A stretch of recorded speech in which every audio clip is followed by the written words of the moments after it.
आपल्या वक्तव्यावर ते ठाम राहिले असते. आणि म्हणून प्रचार करत असताना ज्या शहराची परिस्थिती मी पाहिली, मला वाटते या नागपूर शहराला अजून विकसित करण्याची गरज आहे. लोकांच्या ज्या मूलभूत सोयी आहे त्यापासून ते वंचित आहे.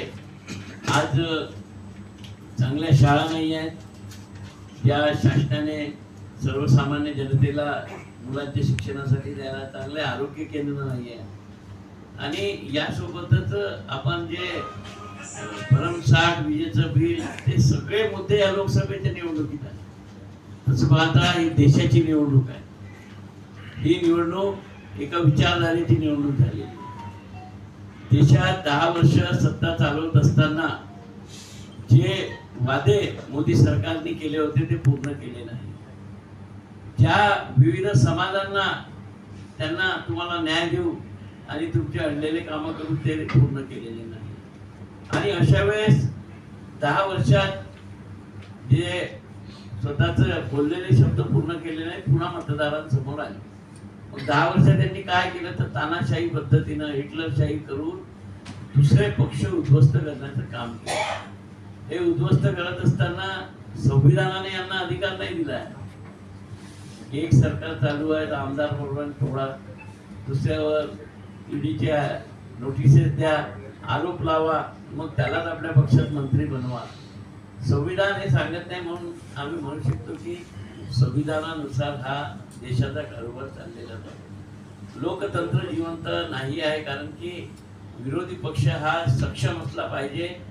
सत्ताधाऱ्यांनी घेतलेले जनतेच्या हिताचे निर्णय जर चुकीचे असले तर त्यासाठी विरोधक हा तगडा असला पाहिजे. पण तो विरोधकच संपवायचा हा मनसुबा घेऊन हे सरकार चाललं.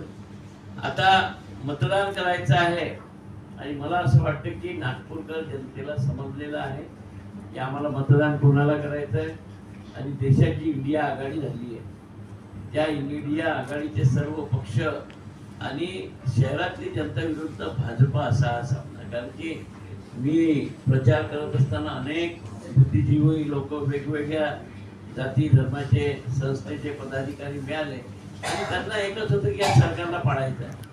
म्हणजे आम्हाला लोक प्रश्न तुम्ही उशीर केला, आम्ही तुमच्या पहिलेच प्रचार चालू केला. हे सरकार पाडायचं आहे, हे खोटं बोलणारं सरकार आहे. आणि अशा पद्धतीनं लोकांनी इतका उत्तम प्रतिसाद दिला.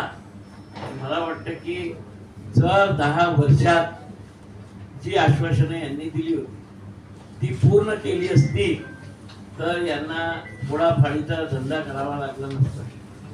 जसं ते बोलले होते की मी विकास कामं केले आहे, मी मत मागायला जाणार नाही. मग त्यांनाच वाटलं की आपल्या विकास कामामुळे शहरवासी असंतुष्ट आहे, म्हणून त्यांना पुन्हा मत मागायला निघावं लागलं. आता मत मागायला निघणार आहे जो सत्यव्रत होता त्यालाच हिशोब मागणार आहे ना की तुम्ही काय केलं. त्याचं काम पटेल तर मत देतील. आपण पहिले आश्वासन द्यायचं की मी मत मागायला जाणार नाही बोलायचं आणि नंतर जायचं.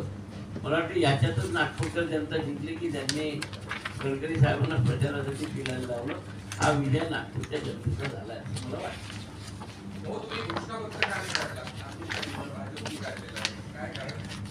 आमचं